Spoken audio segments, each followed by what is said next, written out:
years.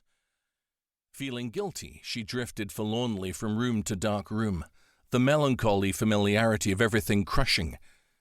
It was just the skeleton of the past with all the flesh and sinews of life long gone. Walking up the creaking stairwell, she found dozens of images of her younger self on the wall, pink and windswept on some sunny beach, blonde hair in a bird's nest and eyes shining with youthful exuberance, proudly holding a baby tooth that had required her grandfather's string and door trick to shift. An awkward teenager, blushing in her first proper frock, bought for her leavers ball from boarding school at St. Leonard's in Fife, and a more confident 20-something in her graduation gown, posing hand on hip for her grandfather's camera.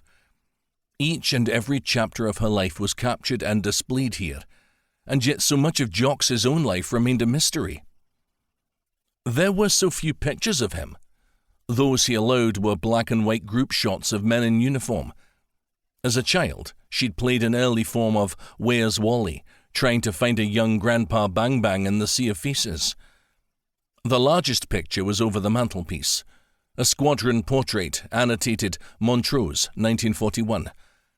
The men were grouped in front of a sleek black Spitfire, its huge propeller and outstretched wings looming over them like a protective mother raptor over her eaglets. The earnest faces of these determined young men had stared at her all her life, always challenging her to do better and be worthy of their sacrifice. She recognized some, like Uncle Pritch, for example, but others were unknown. It was her desire to know more of their stories that had driven her interest and eventual studies. She had decoded the nicknames inscribed in the margins of the picture, which she knew by heart: Pete, Badger, Pritch, Cam, Miro, Gilly, Wee Broch, Bubbles, Solly, Big Stick, Moggs, Kanga, Roo, Wally, Axel and Otmar.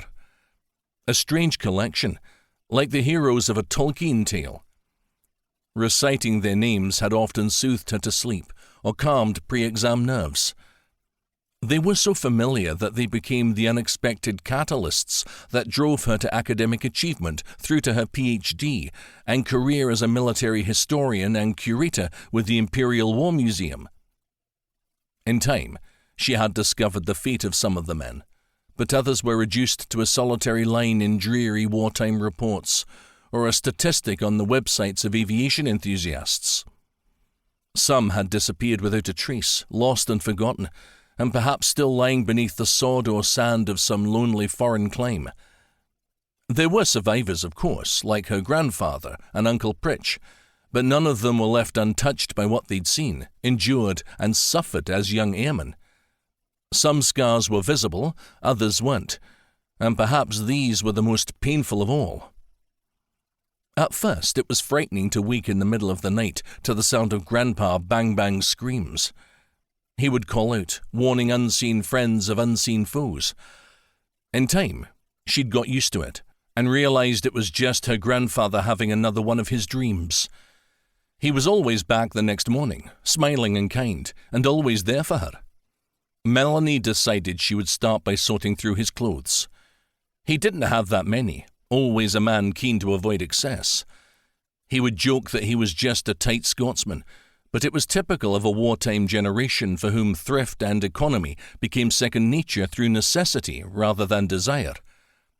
When dressed casually, he favoured a combination of Perthshire farmer's tweed, an army surplus serge and denim.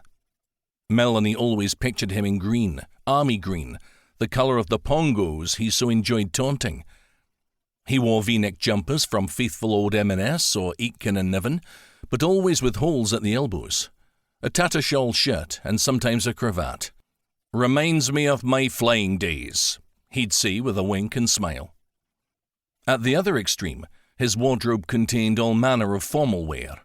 Kilts, mess tunics, black tie, white tie, and a surprising number of Nehru-collared velvet frock coats in various hues and paisley patterns. Laid out on the bed, they were boy-sized.